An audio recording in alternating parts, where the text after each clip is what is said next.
The Thrilljoy interview you've been waiting for.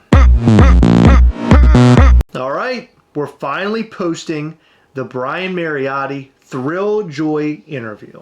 In this interview, we sit down with the founder of Thrilljoy, a brand new collectibles company, and we talk all things Thrilljoy. Yeah, we get into collectibles, we talk a little bit about Funko, and I even ask him a pretty interesting question about his Star Wars theater. You're not going to want to miss this one. Here it is. Look who we have on the channel, Heather. It's Brian Mariotti. I knew that. we just started this recording like several times, but we're here finally to talk to Brian. We're so stoked to have you on the channel, Brian. Thank you for taking the time to come on with us and to chat with us. We really want to get to the bottom of Thrilljoy. We want to know all things Thrilljoy. My real goal here is to walk away from this interview where we know everything about Thrilljoy and we know basically how passionate you are about Thrilljoy, because based off of my conversations with your folks over the last couple of days, this is like a super passion project, and I'm so excited to hear how stoked you are about it. But welcome to the channel. We're so glad to have you. No, I am absolutely excited to be on, so thank you for having me. Yeah. So something that interests me and something that I think about often is how you end up leaving Funko, which is this humongous giant monster of a company, and you're brilliant CEO. You ran this thing. How do we transition from Funko over to this new venture, Thrilljoy? After about 20 years and a lot of hard work, and when I bought the company from Becker in 2005, it was 3 employees. When I left, it was about $1.5 billion and about 1,800 employees. It was just time to do something different. We thought about doing a sabbatical. I just felt like, hey, you know what? They need a new voice there. There are certain things I think I did really well as a CEO. I created great products, great formats, great licenses, and great fan interaction and community. There are things I wasn't very good at. I had no desire to be a publicly traded CEO. I didn't want to do some of the financial stuff and the Wall Street stuff. And there's certain things you're good at and certain things you're not good at. And I think Funko got so big. I'm happy with their new direction. I think they brought in a great new CEO. But so I thought, okay, let's retire.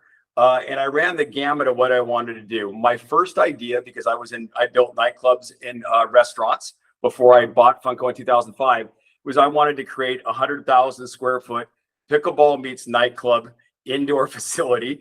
I tried to do that in San Diego. I spent 6 months looking for a massive building with tons of parking, and I had all these crazy ideas. It didn't work out. I couldn't find the ideal location.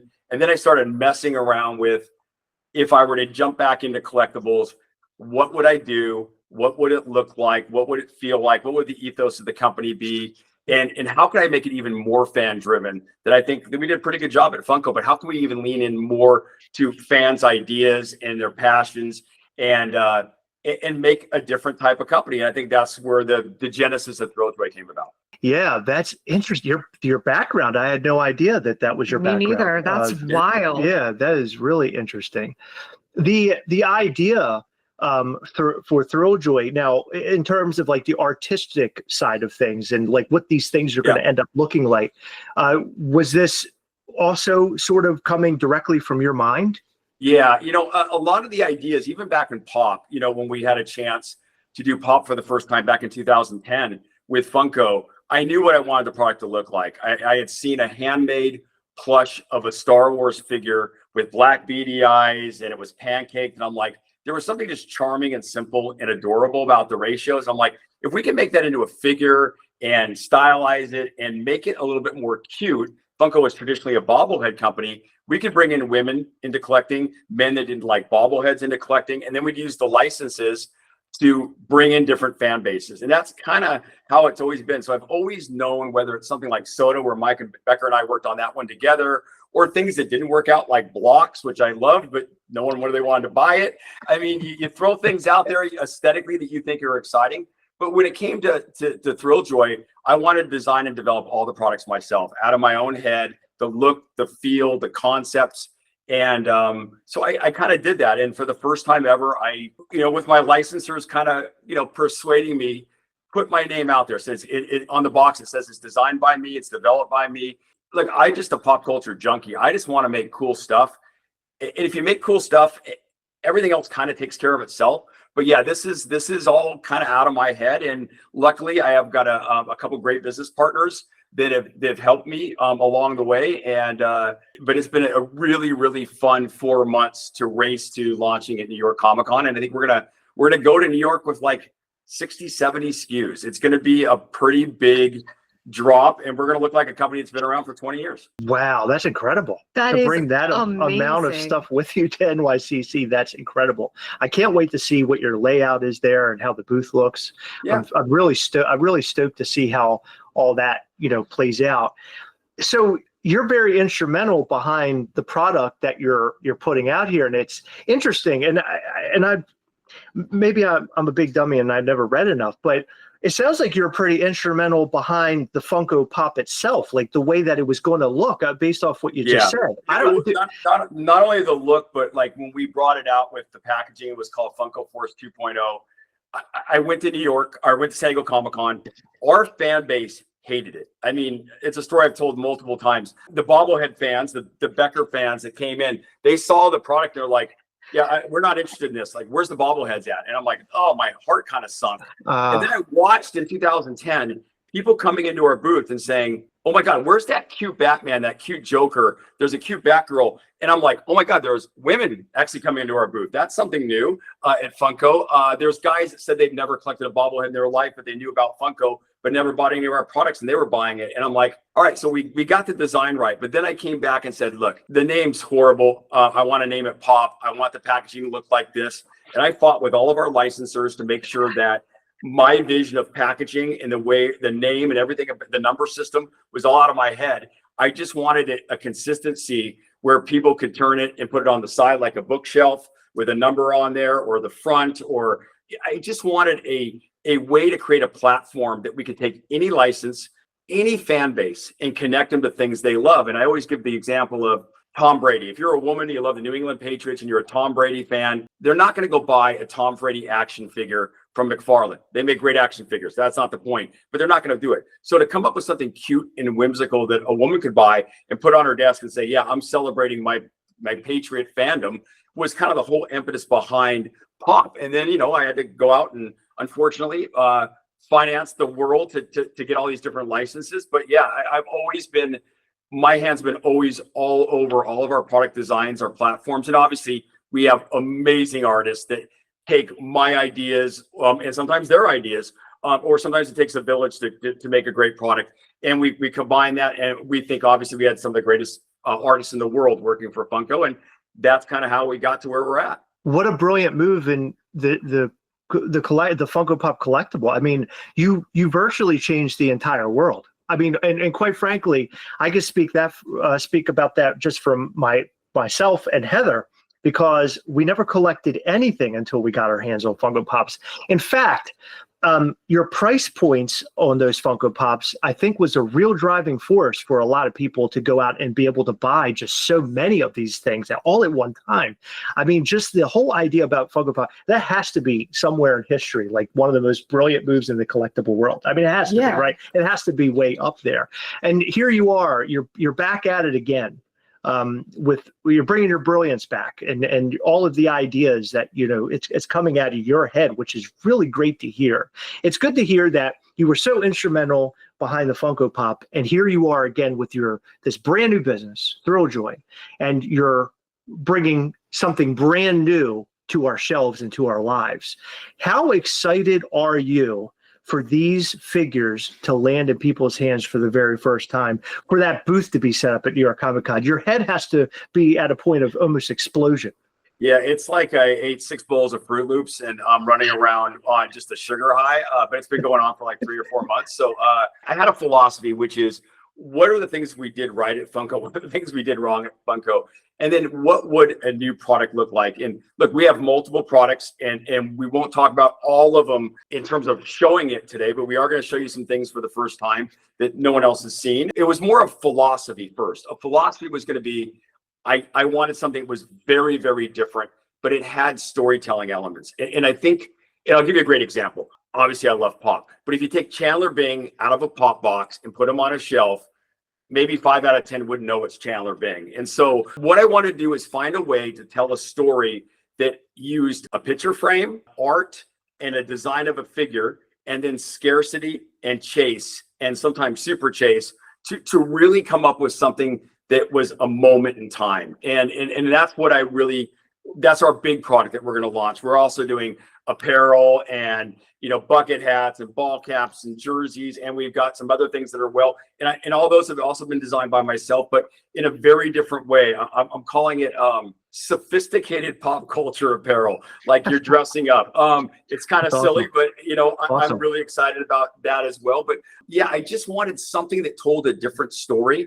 And I think when I showed that to the licensors, they ate it up. They love the idea of a moment in time, a snapshot from a movie, a snapshot from an NBA basketball game, a snapshot from a television show or a video game or an anime series. And I think that part is what I really wanted to capture. But really, the big thing I'm very passionate about is low numbers, chase pieces, and doing things that nobody else would do. And we've got some examples of, I think, running a collectible company in a way that no one else has been stupid enough to do. We'll put it that way. I'm not doing spreadsheet analysis on whether that makes financial sense or not. If I want to do Oscar Goldman from $6 Million Man and make him a super chase piece and only do 24 pieces of them, and it's his own mold, I'm going to do it because I want to do it. And I know there's some $6 Million fans, $1 million fans that would eat that up. And so that's kind of the philosophy about what we want to do with Thrilljoy. This is so interesting to me because, we saw you as a CEO of, like you said, $1 billion company. We have very heavily analyzed, oftentimes critiqued, other times praised moves that they've made. What's most interesting to me is you were sort of like the head of that, right? But come to find out, you're interested in what the fans have been wanting to see for so long.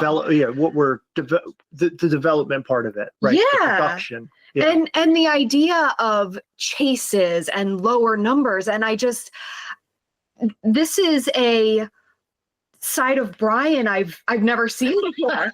It's very cool. I like it. I think it's a side of Brian that we were never shown, right? Yeah. So I think that because you were in a role, like you had mentioned, with a publicly traded company. Yeah, so right. I am like so stoked. Well, what I was going to say is now you're talking, because we're talking about limited pieces, right? I always differentiate this, and we talk to a lot of our community and fans, and a lot. Here's my thoughts on it. There are toys, and then there are collectibles. And what makes a collectible collectible? It's the fact that maybe there's a limited edition associated with it, right? It's harder to get. You have to hunt for the things, because hunting is what really drew us into Funko originally, right? Not only just liking some of the figures, but hunting around for it. So by having limited figures, I think you're speaking directly to the consumer, aka the collectors out there. Was that your initial thought going into it? It's like, we have to do limited edition pieces, like, or low LEs or whatever the LEs are going to be. That was like one of the first thoughts going into this thing. Some longtime Funko fans remember me as, I used to work every one of our booths. I'd be bagging things, and eventually you get big enough and they kick you out of the booth because they don't want the boss around the Comic-Con booth, right? So you get exiled. I was all good about working the booth and bagging stuff, but like, all right, let's move him out. He's got to be doing something more important. People who know me know I've had insanely expensive pets collections over my lifetime. Japanese tin stuff from the 1960s, from Batman, He-Man action figure collections. And there's always those pieces that you just salivate over. I got to get this. You see it in sneaker culture, with the Jordan that are released and everybody wants that colorway that's super limited or something like that. It's the thrill of collecting and the joy of community, right? And that is what Thrilljoy is. It's putting those two things together. I'm telling you right now, we are going to nail that part of it. Hey, do we make something that people like? Who knows? We'll find out at New York Comic Con. I think we did. I think we made something that's really exciting. But what you're going to see is it's more influenced by the fashion community than it is the toy or collectibles community. I'm obsessed with, Louis Vuitton and Chanel and Dior on how they merchandise their products to their fans and how they present their products to their fans. And I think you'll see that when we unveil some things with you guys, that there is a lot of that luxury brand aesthetic going into what we're creating. But I think it's a perfect mix of pop culture meets fashion meets, everyday collecting. And I think that kind of mix is very unique and different. And we believe that we can win and succeed without any other collectible company losing. We just feel like it's such a unique offering, the way we're going to present our products, that it's something for everybody. And it doesn't mean they have to stop collecting Pops or Mezco products or Loyal Subject products or Hot Toys or all these other great companies like Sideshow. I have all those products. I love their products. This is just a different way of looking at it. I think that it's going to excite some fans. You're changing the world again, Brian Mariotti. Okay? Oh, I doubt that, but we are. I just want to make cool stuff and hopefully connect fan bases to licenses that have been so underserved. And I think you're going to see some pretty cool licenses in New York that there's been no products ever made of. That excites me as well. I'll give you one example. Warrior Nun from Netflix. Huge fan of that show. Canceled. Rabid fan base trying to get it back on TV. And we're making some amazing things from like Warrior Nun or Blue Eye Samurai on Netflix as well. But there are also some licenses that we're going to do that are so unique and so different that we're excited to put them out there. That's actually very cool. I like that. That's something that Heather and I always honed in on is like, I don't know, like the smaller licenses, right? So not the huge Marvels and Disneys of the world. It's like the smaller stuff, or movies that we watched as kids, right? The little tiny things. That's something that I love seeing in collectible form because it gives me, it's the nostalgia, obviously we know that, but it's a little piece of that, which is great. That's how I got into Funko all those years ago. Thrilljoy, you came up with this name, or is this how did that happen? Was it a think tank? It was funny. I love. There's a name for it. It starts with a P. I'm not intelligent enough. No, where you take two words and you shove it together and create a new word. In my mind, I was loving the sound of Killjoy, but it's the opposite of what we do, right? With my daughter and and she's like Thrilljoy. I'm like, yep, that's it, Thrilljoy, and that's it. That's how it came. And I really believe in that. The thrill of collecting and the joy of community. Funko would not be Funko without our fans. I've said that. Every single Funko party, those were love letters to our fan base. This will be fan service on steroids. I can tell you, we have a unique way of, and we'll talk about it a little bit more in depthly at New York Comic Con, but we're doing something that I don't think any other company's ever done before. And it involves fans from day one. It's going to be unique and different. I think it's going to make us a better company. Your team, we had a phone call with them, and they were sharing some of these collectibles with us. There was just one specific one. I'm not going to name it just in case you don't show it, but it was fantastic. I really liked it a lot. I like the presentation. I'm excited that the audience is going to be able to see what we were able to see just days ago. But you're right. So I kind of it's fully realized for me when you're talking about those high end like Louis Vuitton and stuff like that. This is all starting to make a whole lot of sense because the packaging. It's funny. I've noticed over the last however many years that packaging has become bigger for me personally. Yes. I often critique Hot Toys, how they package their products. There's some boxes I love, and then there's some boxes that I hate. We do exactly the same with our little toy company. We just love the feeling of opening up something. It almost feels like super high end. Like, in other words, it feels expensive before you even get to the product itself. Yeah. And I love that feel. And your box, the box that these items are going to come in, it's beautiful. It is. And first impressions are very important no matter what it is, when 100%. You meet somebody or when you're opening a product. So the fact that you've spent a lot of time, I am sure, perfecting your packaging is just so phenomenal, because that is going to give the fans a fantastic first impression. And then when they open it, they'll be even more happy, right? Yeah, I think the most important thing about the packaging is, and again, there's this whole argument, right? Funko Pops, into the box, out of the box, right? I have always been an out of the box person, unless it's very old packaging, like something from the 60s or 70s that is just the art is spectacular. It's way off model or way off color. It drives my attention. But I want to come up with a packaging that allowed the person to take it out of the box, put it on their shelf, and God forbid something happens, they need to go sell it on eBay. They put it right back in the box again. It's never lost its value, and they can go turn around and sell it. And I think I love the idea of displaying things. I think when I show you guys what we're looking at, I think it'll make a lot more sense in terms of like, oh yeah, of course you'd want to take it out of the box. And yeah, wow, it does look great in the box as well. And it also is great if for resale or you know, if you ever decide to trade it for something else. I think that's also was forefront in my mind. It's really important that we talk about, you know, certificates of authenticity. We want where all of our numbers are global numbers. You won't see us put an edition out that is 5,000 pieces, but yet there's one in Europe and one in Australia and one in Southeast Asia that add to the total. We don't believe in stickers. We're doing wax sculpted rubber seals for our edition sizes. And those kind of things are all really part of the experience of grabbing these products. And I think that is really at the forefront of my mind. Once I developed the look and feel of the product, then it really became into like, what would the fan want? What were the mistakes we've made over the years, and what things have we done right? But what is the future of collectibles? And I think we've got a good take on that. I love the wax seal. The wax seal is fantastic. Love it. Yeah, that's so really cool. It's the small touches that really that's what gets me excited, right? Yes. Because we collect toys of all kinds, but there are certain things that just really stand out to me. That's one of them. Really stands out to me. I'm excited to see these figures, but I do have a really off the wall question, and I have to ask the question. You had a home that had a Star Wars theater in it. Yes. And this picture went everywhere. And I got to ask you this. You're a single guy now? I just got married again 3 days ago. Oh my God! Congratulations! Thank you. Okay, all right. Thank you. Yes. I was gonna ask, did that theater, when you took dates in there, were they like, holy shit, this guy's a big ass nerd, or were they super stoked over your Star Wars room? Like, were the panties just flying when you showed them that Star Wars room? I got to know.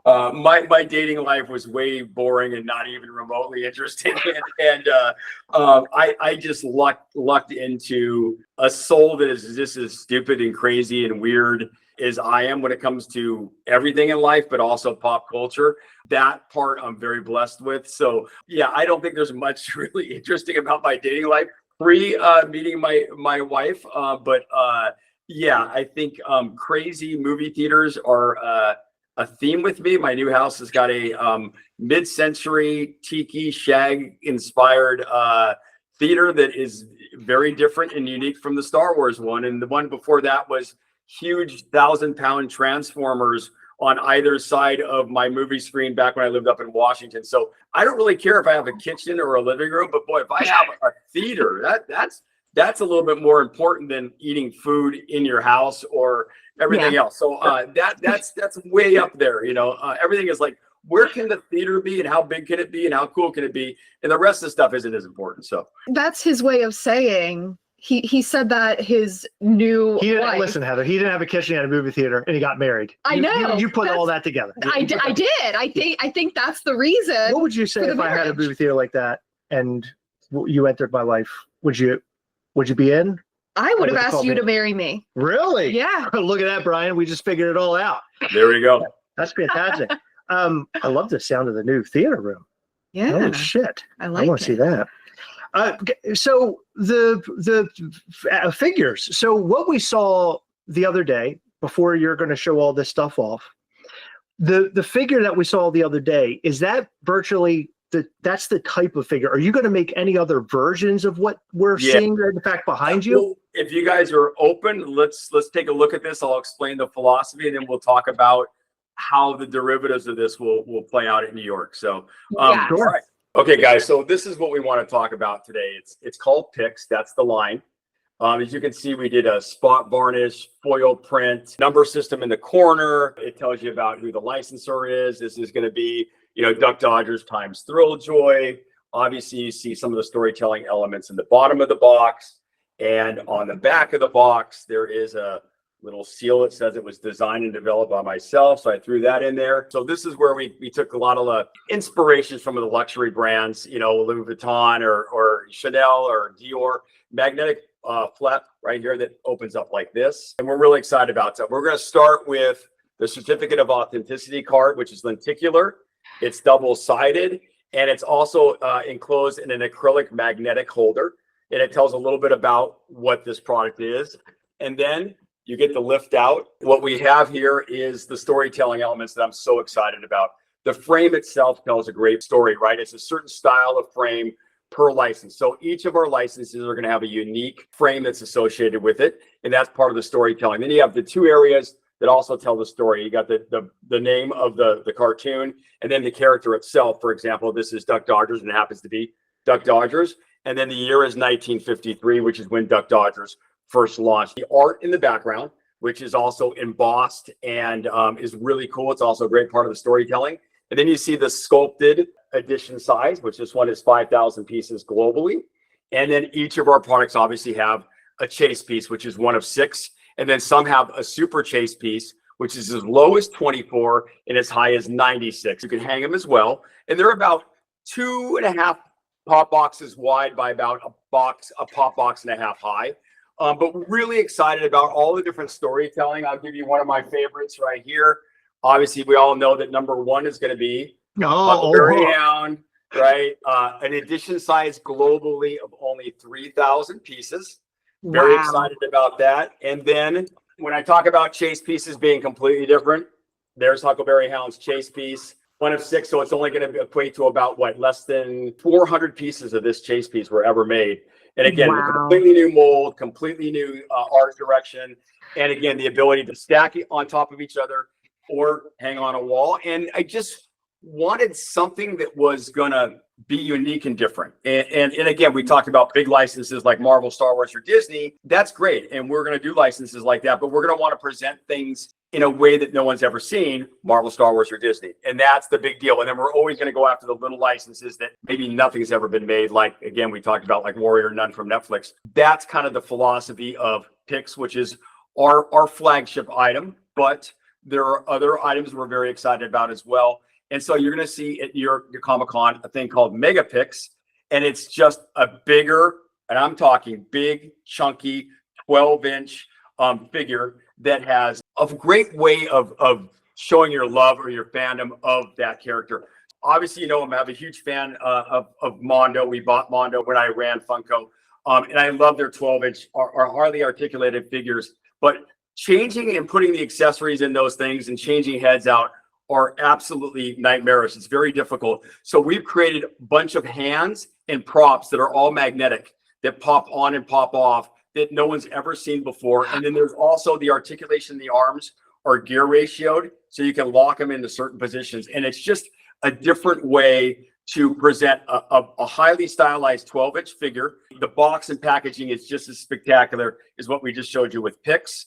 And then we obviously have a full line of accessories and apparel that we think is very unique and very different. A little bit more sophisticated pop culture, very tone on tone and very understated, but really excited to debut that at New York Comic Con as well. That's awesome. I've obviously, when we talked to your folks previously, I had no idea about the larger figure, and you're saying that's going to be at New York for us to see. Yep. And there's going to be some really fun collaborations. We have a mascot. I think I'll show it to you here for the first time, and his name is Blue, and he is a big Yeti that thinks he is the king of pop culture. So we're very excited about Blue. So Blue, and this is the chase piece of Blue. He's holding some little idiot in his hand. I don't know who that is, but he looks a little bit like me. And what we love about Blue is Blue really believes that he is the king of pop culture, and he knows everything about pop culture. And so what you're going to see is huge 12-inch Megapix figures. Blue collabed with these licenses in a way that's very unique and very different. And we're excited. So we're going to debut 5 collaborations with Blue at New York Comic Con. And then within the next couple of weeks, you'll see the big Megapix ones go live as well with just the straight licenses. And so just a different format, a different way of looking at pop culture. But again, the packaging, certificates of authenticity, it's just packaging like you've never seen before with a collectibles company. That's really cool. Wow. You know, one thing I'd like to point out that Funko was doing for a very long time that we happened to really like was on there's a website. It was the Funko Vaulted. And the Funko Vaulted website sort of just at one day just disappeared. It was gone. Are you going to end up doing something in a similar type of thing so you could track all of your collectibles in that way and know what the piece counts are and it's sort of all on one page? Yeah, we are. We're working on a bunch of things. We're going to launch with loyalty, which is very difficult to do these days, but we're going to launch with that when we debut it in New York Comic Con. And we're going to have a lot of functionality in terms of tracking the products and the authenticity. I'll even go to tell you about prototypes. I mean, obviously, I'm a huge fan of Funko giving away their prototypes. We are going to do acrylic prototype boxes that are sculpted. They're going to have an edition size, and every single prototype will sit inside those boxes, and they'll be stamped a 1 of 10, and it'll have a wax seal in there, and then it'll be also hand signed by me. That's the level we're going to go with authenticity. So you're never going to hear someone say, I think this is a prototype that I saw on eBay. They might have stripped the paint on it and they're calling it a prototype. You're going to know unequivocally if you get one of our Thrilljoy prototype, you're going to know unequivocally that it is authentic and real, and it's the real deal. And we're going to that level with everything we do. Even the website, we're going to the highest level of bot protection out there in the market to protect the fans. And this is when we talk about a company that's unique in its origination of just having fans be there from day one as an integral part of what we're doing. And that's part of this story that we're going to tell at New York. That's amazing. You know, it's funny because you kind of took that question from me because I was going to ask you about prototypes, but that's great. You're really you're speaking the language of collectors in pretty much, I would say, across the board of everything that you're saying, which is great. It's coming from a collector, right? You're a collector. You've collected things over the years, as you've mentioned. That's awesome. I would like to ask a question because maybe I heard this or maybe I haven't. But how did the prototype thing even start with Funko? Like, how did that become a thing? I think it was Mike Becker. He was getting production samples from China that showed a white version of the figure to look at before they went to paint, and then an injection version of the figure. And what the injection version is usually the factory will make a determination that we're going to inject the body this color so it saves on painting and the quality is better, right? So he started handing those away. What Mike did in the early years of Funko, even though it was a much smaller company, I learned a lot from. He was so engaged with the fans. He lived and breathed the fans, and he wanted to reward the fans. And all I wanted to do was continue that, that philosophy when I bought Funko back in 2005. And I felt like we never let go of that. And no matter how big we got, still had massive parties, still was all about the fans, because without them, we were nothing. And I'll go down saying that I must have said it 1,000 times in the 20 years I was at Funko. But the same thing applies to Thrilljoy. This is a fan-driven company on steroids. And when we unveil how we're doing that in New York, it'll be very interesting. And you're like, why hasn't anybody done that before? And I think that's when you have time to marinate and you retire for 6 months and realize you're bored off your ass. You got to do something. You start marinating on the things you did right, the things you did wrong. And I think we looked at that list and said, all right, we can do this better and more fan-centric. And that's kind of the whole philosophy about the company.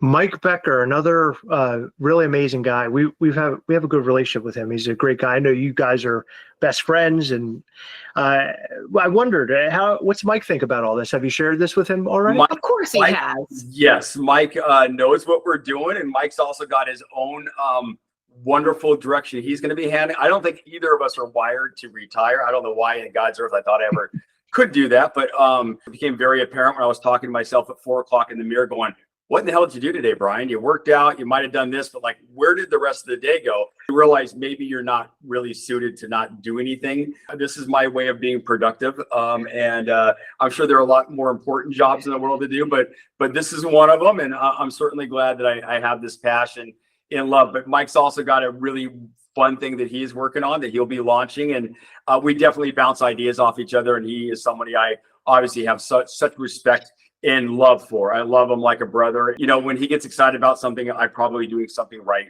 on our side. And he's been very complimentary on the unique angle we're taking with Thrilljoy. I figured that Mike Becker would he's such a positive person. He really is. He's such a positive person. It's almost too positive, which I love because it being around so much positivity is contagious, and I really appreciate that about him. Absolutely, me too. Yeah, because originally when Heather and I saw that Thrilljoy was becoming a thing, we saw the logo for the first time, found the Instagram, which we didn't find it. Somebody else shared it with us, if I remember correctly. When I first saw it, I was like, and I heard about Brian being a part of it, I thought, okay, this is Brian and Mike are getting together and they're doing something. That was my initial thought in all of this. And then speaking with your folks, they mentioned, no, it's Mike is not a part of this. Do you foresee maybe in the future you and him would partner again or work on something again? Is that a conversation you both had? Of course, we love each other and absolutely. But I think both of us came to the same realization in different times, which is we both want to be able to do creative things and not have anybody tell us no, right? And I think that as Funko got bigger and bigger and bigger, absolutely, we have shareholder responsibilities, we have board responsibilities, and I had some wacky ideas that, let's be honest, I would love to do anything I want to do, and when the company gets that large, you have to sometimes not get everything you'd like to do in this world. And I think both of Mike and I are of the similar mindset, which is we just want to do things that are fun and not have anybody tell us no, we can't do it. And it sounds super childish, and it fuels us. And so I think with me, I went over to China 3 or 4 times during this process. I didn't want to leave, and that's not something I usually do in China. It was like a headache to go there, and I couldn't wait to get back. And I got to sit down with my design team over there and show them how I wanted things to do. And instead of people arguing with me or disagreeing with me, or they were like, wow, yeah, let's do it. How can we do it? Oh, by the way, this is an idea that might make it better. I'm like, love it. Let's whatever makes it better, let's do. But having that ability to just run and know that nobody can tell me what I can and can't do, pretty invigorating and pretty empowering. And I think it's fueling the 6 bowl of Fruit Loop buzz that I feel like I've had for the last 4 months. So I'm ready to get to New York because I'm not getting a lot of sleep, and I can't wait to show the world what we're about. You're going to have the best sleep of your life after New York, it sounds I like. probably pass out. Exactly. Yes. I feel like the best part about this whole thing, I mean, obviously the product is really cool. The limited piece counts is really cool. The fact that you're like making sure that people know that the prototypes are actual Thrilljoy prototypes is so cool. The packaging, everything. But the thing that really is making me so excited about this is the fact that you are excited about this. Yep. And I think it's so special to be able to do what you specifically want to do. And we mentioned it a few times, being a publicly traded company and being such a large company, you may oftentimes get shot down. But the fact very that, limited. Yeah, the fact that you're able to just do what Brian wants to do is so cool. And I see your passion and I see how happy you are. And it's just bringing me so much joy. Thrilljoy, Heather? And I'm so thrilled about this. And we are actually going to be attending New York Comic Con with our own toy company, MISCHIEF Toys. And we're only a couple booths down from you. So I'm excited to sort of like peek over there and see what's going on. We won't make you crawl over the wall. It is a very, how did I design the booth? It was New York City Speakeasy is how we designed the booth. It's very sleek, sophisticated, tone-on-tone black with velvet curtains and bouncers outside. Bouncers, I mean this in the nicest way possible. Nice. So if we see some riffraff, we won't let them in. But I'm kidding. But like we are very excited about just even presenting a booth in a way that hasn't been done by a toy collectible. But I will let you in on a secret. Becker and I are 11-year-old boys trapped in old man bodies. And so that is part of our problem. It is when you get a chance to run free, it's like you're on an extended recess and you're on a sugar high and you can just go have fun. And that's what it's been for the last couple of months. So I love hearing about the theming at New York Comic Con. I think that's huge. I got to just throw this question in there. Do you foresee in the future that you would have an event similar to Funko's bigger events? Yeah, I think so. I mean, we're all about fan service, right? I think we're going to do it a different way. I think things over the years that have really inspired me. There's a a wonderful special about the Beastie Boys where they're on stage and they're sharing stories and they're talking about things and they're taking questions from the fans. I want to re-envision, and let's be honest, before Mike joined the company again, my parties were horrible. I was out there raffling off, reading tickets going, number 6034B, come up and get a prototype. Not my skill set. Mike came in back at Funko again, and I'm like, hey, can you help me out with this? And I don't know if you guys know this, Mike's very camera shy and is very quiet. No, I'm kidding. He loves to entertain. And so he was the perfect person to kind of explain what a real Funko party should be. And I love that he just took that and ran. And every year we'd sit down and he'd have some crazy idea. I'm like, yeah, okay, well, how can we amp it up even more? Only idea I ever had that was really decent about our Funko parties is I wanted to do it outdoors that year at San Diego Comic-Con at the Rady Shell, which I thought was amazing. We had 3 times the amount of people. It was San Diego, perfect 71-degree weather. That was my one contribution. Mike did everything else, made it amazing. And I love the enthusiasm. And I think I'm marinating on that. And I might even pick Mike's brain a lot on how to do something different and unique, but yet fan service. And I think you will see that. It'll probably be right around San Diego Comic-Con in 2025. So. Oh man, excited to see that and see what the outcome is. Yeah, I am very eager to hopefully one day get the opportunity to attend a Thrilljoy event because your passion is so cool. And I know that even if you think that a lot of your ideas were crappy and that reading the numbers on the raffle tickets was lame, I'm confident that with Mike possibly being your brain to pick and you seeing how things had been done, I think you can come up with something super incredible. Came up with an idea while we were talking, which is a giant 100,000 square foot ball pit like Chuck E. Cheese, and all the fans are on there, and you're just popping up from the balls and you're throwing products around. That's just one idea. I don't know how I came up with it. It's utterly brilliant. I'm kidding, but these are the weird things that do pop up in my head. I won't take that idea, but Mike will help me come up with something I'm sure that is a lot better. But we want to do something very unique and different with Thrilljoy. But it is, again, this is a celebration about our fans. It's not about us. And that's why I've always loved Mike taking that lead and taking that presence.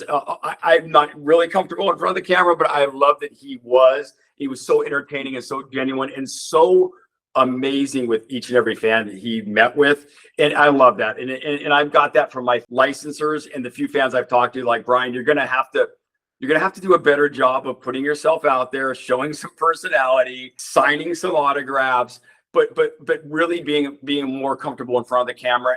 And even our licensors were so excited to see that the passion was back, because this idiotic way that I am used to be what it used to be like at Funko pre-going public, and we could be spazzy and have fun and do amazing things. And you have to grow up and mature. And when the company got bigger and bigger, but it's nice to be back being the small underdog again and just being able to do what you want to do. So frankly, I think if you go into this as passionate as you are and you're showing that side of yourself, I think you're just you'll be fine. Heather and I, we weren't entirely sure what to expect in this face-to-face, right?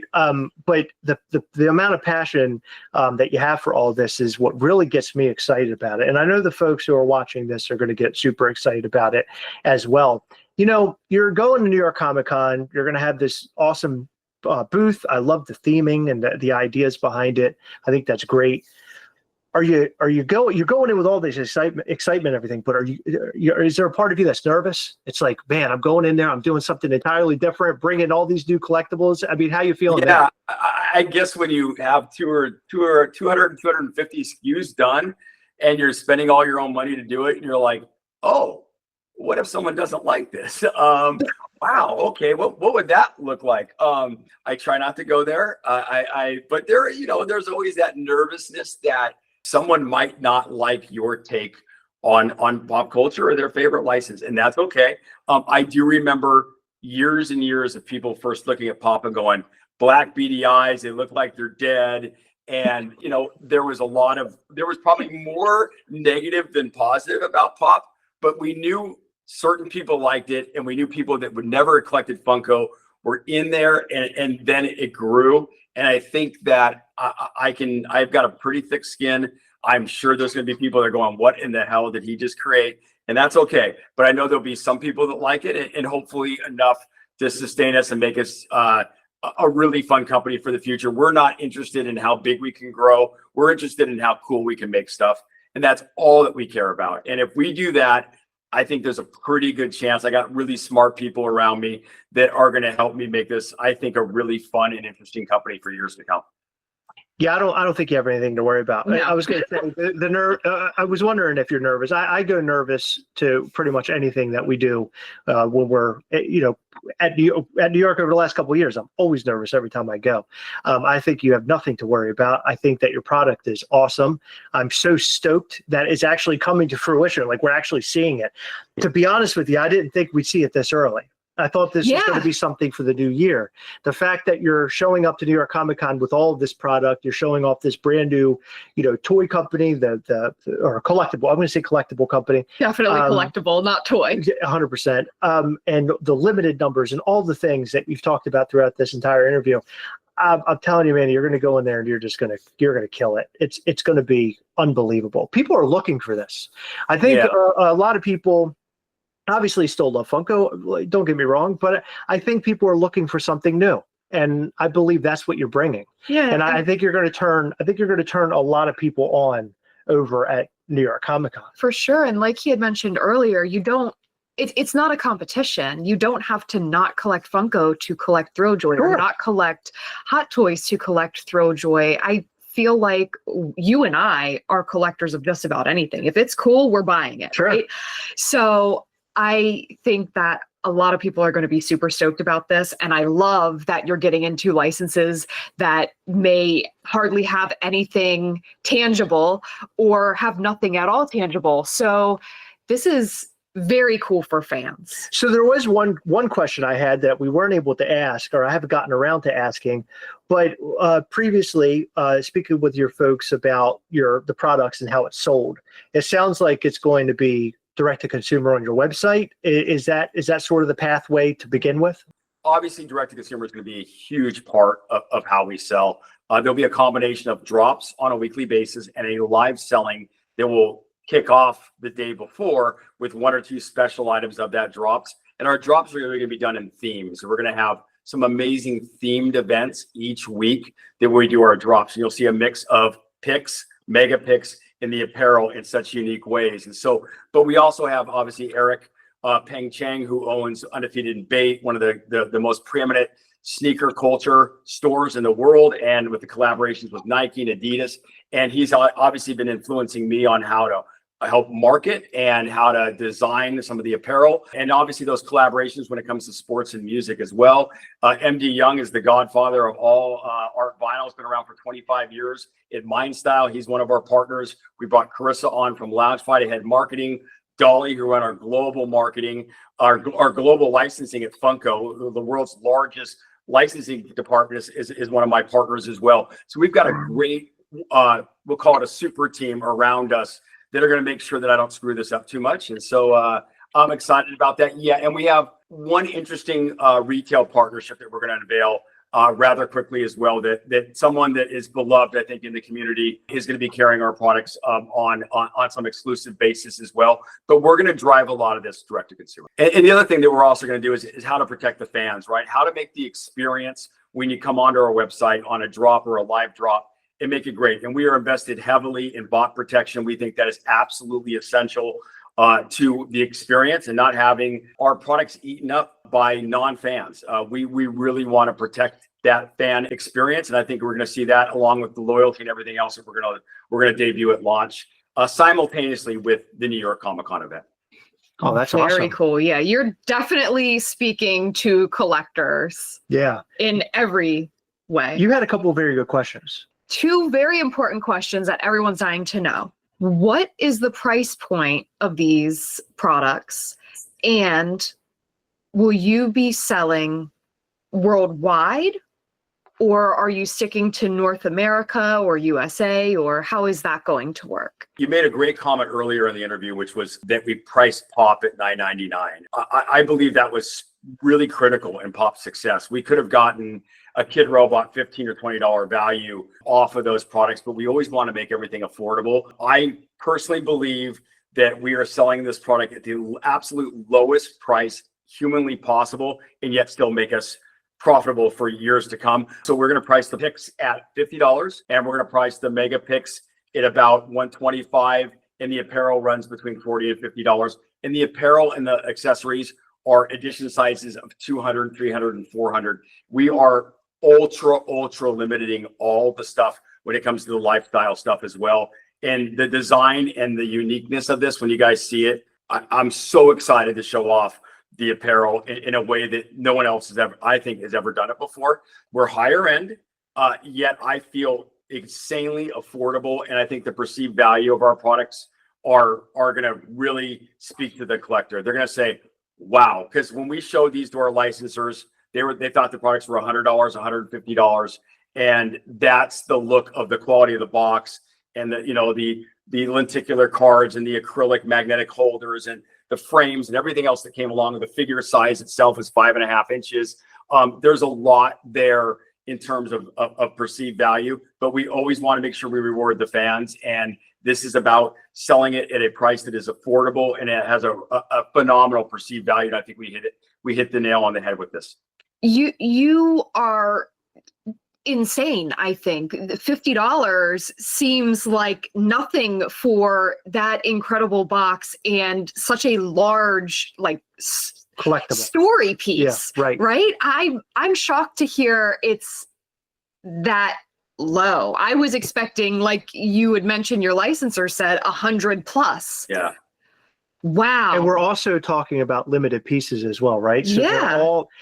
That's what I keep going back to, is that it's all the little things that really make this thing special. Yeah. And so the box, and then also how it's numbered with it's the wax. The wax. Yeah. I mean, all of that is amazing.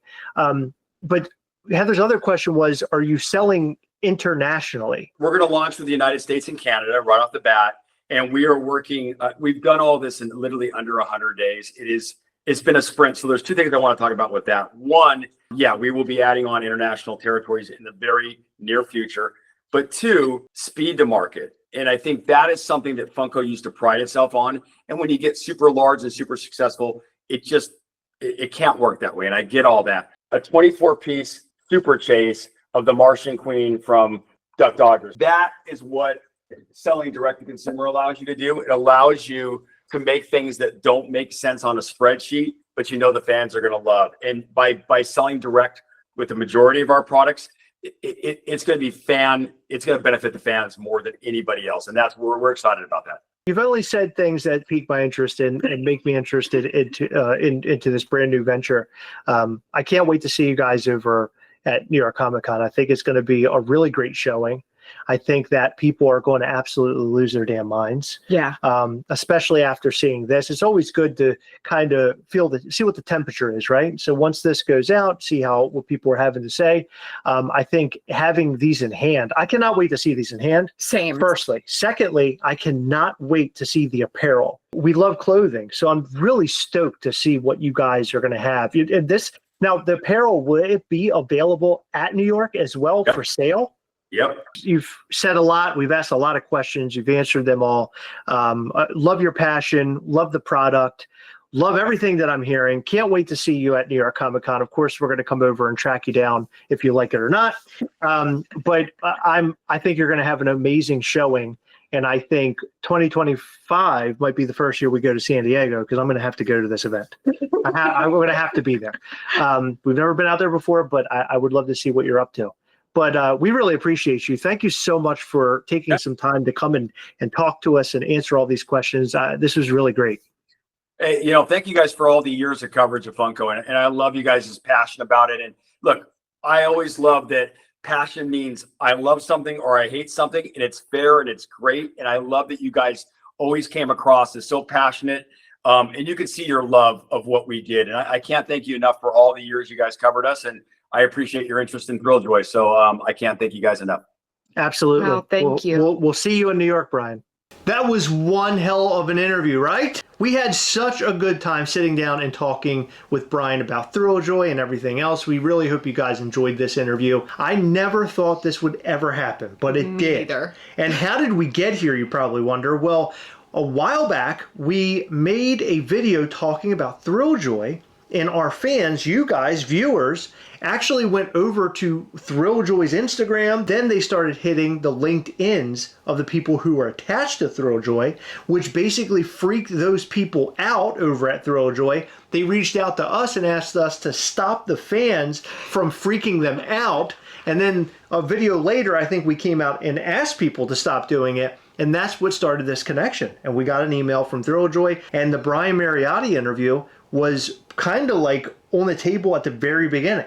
Yeah, which was shocking to me. I thought it was like a joke. I thought we were being messed with, but it actually happened, as you just saw. And I am so happy we got to finally bring it to you guys. I promise you, he was not AI. That was the real Brian Mariotti, and he's such a great guy. It was great talking to him. He is an innovator. I learned a lot during this interview. I hope you learned a lot during this interview. This is a great one, and hopefully we have another chance to do it in the future. And I cannot wait to see what Thrilljoy does next. Let us know what you think about all this in the comment section down below. Are you just blown away that we have Brian Mariotti right here on the Gastlecast? Because I sure am. I still can't believe that happened. We want to know all that and more in the comment section down below. In every video, we like to shout out to some of our patrons from Patreon. In this video, we'd like to shout out to Dean Blockley, R. Perez, Calvin Lee, Tino Maldonado, Michael Petrino, Joseph Mayfield, Brian, Fanatic Hat, Ryan Thomas, and David Jones. Thank you guys so much for your continued support. We appreciate all of our patrons. You guys are amazing, and you are the reason why we do all the things that we do right here on this channel. You make our dreams come true, and in fact, our patrons were a huge help and support when we started Mischief Toys. So without our patrons, literally none of this would be possible. If you want to join Patreon, check out patreon.com/Gastlecast. You can find out all the ways that you can support. You can actually have your name scrolling like you see the names right here, and also join a live Google Meet chat with us one Saturday every single month. We hang out, we do giveaways, and we show you upcoming Mischief Toys stuff. You don't want to miss it. Check out patreon.com/Gastlecast, especially if you love this channel and Mischief Toys. Hit the like button, subscribe button, and that little bell. That way you'll know anytime we go live or post brand new content. Smash that like button if you love this interview, because we want to see how people were feeling about this. I'm really excited to see what the outcome of this interview is going to be. I hope people really loved it, because I love interviewing and I want to do a lot more interviews in the future. This was great. I'm so happy. I'm so excited. I hope you guys are excited too. Thrilljoy is about to do big things, and we cannot wait to see what they're doing at New York Comic Con. Until then, we will catch you on the next one. Bye.